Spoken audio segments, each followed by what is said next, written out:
I think a lot of the people on Millionaire Matchmaker actually apply to be on the show. I didn't apply to be on that show. They called me, I think, after Howard Stern. They asked me if I would be on the show. And I wanted to maybe meet a nice girl, if not from that show, and maybe from people watching the show. So that's the reason I decided to accept their invitation. Well, before I went on the show, I wasn't really sure how fake it was. Now, clearly, it's reality TV. But I wasn't aware, for instance, that the girl who I chose as my date after my mini date just or wanted to be a reality show TV actress. I didn't know that. She told me that she was, I don't know, some kind of PhD and interested in biology, some crazy thing. So it was difficult for me to do the date because before the date, she told me that she had no interest in dating and she just wanted to be on TV. Patty kind of thinks of herself as a relationship doctor, like she tries to diagnose you and then treat you. It's fine for TV. I don't know if it's necessarily that real, and she's not really a doctor, and she doesn't go in depth. She just meets you and then diagnoses you. The whole thing is a little bit artificial, and you're kind of forced to be a good egg because you're on the show and they control you. They control the editing process, okay? So it's this really weird thing where maybe she's trying to make you look like a jerk. You're aware of the fact that she's trying to make you look like a jerk, but then you have to be nice to her. So the whole thing is really odd. It's very Hollywood, I guess. The experience with Millionaire Matchmaker was a little bit difficult, I think, because Patty's whole shtick is she wants to make the guy seem silly or there's something wrong with him in the beginning of the show.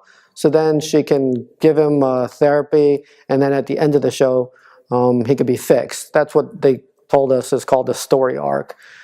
It does force her to come up with something that's wrong with the guy, and sometimes she screams at the guy or she has a patty melt. So the whole thing was a little bit scary, actually. The date was probably one of the worst dates of my life, and that's coming from a New Yorker who's been single his whole life, okay? It was totally fake. She was fake, and she was just using me to get onto reality TV, and I was looking for real love.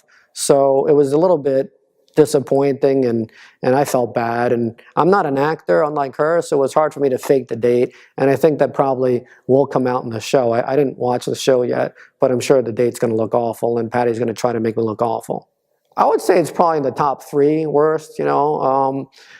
I've been single about 30 years, okay, so I would say I've had good, stable, monogamous relationships for about a third of my life, so that'd be like 10 years.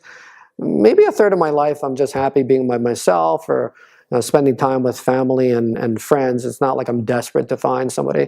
That does leave about 10 years where I'm actively dating. So if in 10 years you're going on, let's say 1 date a month, that's already over 100 dates. So it's the top 3 worst dates of my entire life. I did go on a worse date, okay? This is a Match.com date. And, you know, we exchange emails, we look at each other's profiles, you seem compatible. And I did say that I have a thing where I'm actually attracted to petite women. I'm pretty small myself. You know, in the picture, she looked like she's 29, she's blonde, she's, you know, thin. I'm waiting in the cafe. She walks into this, she wanted to meet for dessert. She's got to be like 200 pounds, maybe more, and she's 40 years old, and she's brunette. So the whole thing was, I mean, that's fake. It's a fake picture. Yeah, there are some people on internet dating sites that are so crazy, they'll post a picture of a totally different person, and I guess they hope that when you meet them, you'll fall so in love with their personality that you'll excuse it, but I don't know who's going to fall in love with someone whose personality is dishonest. I did complete the date, and maybe I shouldn't have, but my parents are kind of, you know, they're immigrants, they're very conservative and very proper, and they kind of trained me to do the right thing. So, you know, I was just going to be a good soldier and complete the date, even though she was a totally different person. Well, I wish the date lasted 5 minutes, but it lasted probably 50 minutes. She ate a lot of dessert, okay? So the whole thing was awful, and yeah, I don't know. Everybody who does dating, and these days most people do internet dating, they've had some bad stories, but Millionaire Matchmaker was really not a positive date. Second worst date was, again, I'm meeting this woman for coffee. We met off of another internet site. Now, she walked in and she was drop-dead gorgeous. I mean, she could have been a model. Maybe she was. The date went well. We're talking for about half an hour and chatting and, you know, comparing each other's childhood and doing all the little things on a date that you think means the date's going well, like flirting a little bit or maybe touching each other's arm. So I thought the date was going well. Well, we agreed we would meet for coffee, something really simple and not threatening. And then if we got along well enough, we would do something else fun. So after half an hour of getting along, I said, hey, do you want to do something? And she said, good. So I thought I was doing well. I was happy. I said, what would you like to do? And she said, I would like you to take me shopping at Bergdorf Goodman.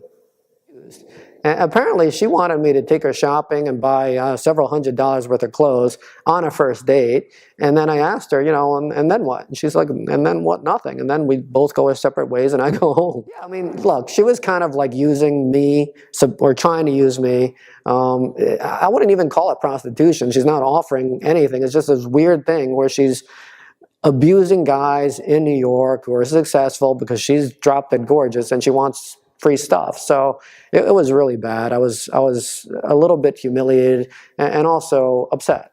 Well, that date I did not complete. Okay, so I kind of broke my rule. So I said to her I had to go to the bathroom, and I pretended I was going to do that, and I just snuck out of the cafe. And I did stick her with the bill for 2 coffees, which is like $8. I don't care about the $8, but it's kind of like the point. And I'm kind of glad I did that because somebody has to tell a girl like that what she's doing is really abusive and not to be condoned or tolerated. Look, any guy who's reasonably successful in his late 30s or 40s is going to get some gold digger attraction. Now, I've dated enough that I can spot them a mile away. I'm just looking for a normal girl who wants to be with me for me, and I want to be with her for her, and we're actually genuinely in love and compatible, and I don't think that's too much to ask for. I've had really good relationships in the past, so I do know what that feels like, and I'm looking for the same thing, but this time on a permanent basis. I'm just looking for a girl that I'm really compatible with. You laugh at each other's jokes, you find each other funny. Similar activities are helpful, but I do have a diverse range of interests, so I can match up with almost anybody that way. I think similar values are important, especially because I do want to start a family, so you have to want to raise your kids with the same values. And my good relationships, I'm actually quite genuinely best friends with the partner, and I am looking for my soulmate. It's not some mythical thing I'm chasing. I've had good relationships in the past, and now I want to have a really good relationship that I can have for the rest of my life, hopefully. One of the most serious relationships I had was in medical school through residency. That's like Columbia and Harvard. It's a long time. I was in my 20s, and she wanted to get married, and I was too young. I didn't want to have children back then so soon, and I wanted to finish my career. In retrospect, that was probably a mistake. I probably should have realized that you don't have too many chances in your life to actually be in love with someone. But I think, in your 20s, you don't know that. Now I know. And if I meet that person, I'm going to really, really try to lock that in as best as I can because it doesn't happen every day. Another relationship I had recently, it was great. We were very happy. Unfortunately, she already had 2 children and she didn't want more children. I want to have at least one of my own kids. So I actually proposed to her and I said, look, if you're willing to have another kid, I would want to be with you for the rest of my life. And she did agree initially, but then she thought about it and she said, look, quite honestly, I don't want more children. And then we let each other go our separate ways. So it was sad at the end, but it was the right thing because we just wanted different things. I guess I'm really looking for love, and I am honest about my search. I don't think it's wrong for a man to say that he wants to have children. And I'm looking for a nice, normal person. All this media stuff is kind of like bullshit. I'm just a normal guy, maybe a little bit more successful than most guys, maybe a little bit more picky also. And if anybody out there knows somebody who they think might be good for me, I'd welcome the introduction, and hopefully I can use this experience on Millionaire Matchmaker positively and find actual true love. Patty has said that she has a millionaires club, and she did offer me free membership to compensate for my time and paying for all those dates in LA and the production. However, I haven't heard from her yet. So, Patty, if you want to keep your promise to me, I'd like to join your club and see some of the girls in New York who hopefully don't all want to be actresses in Hollywood.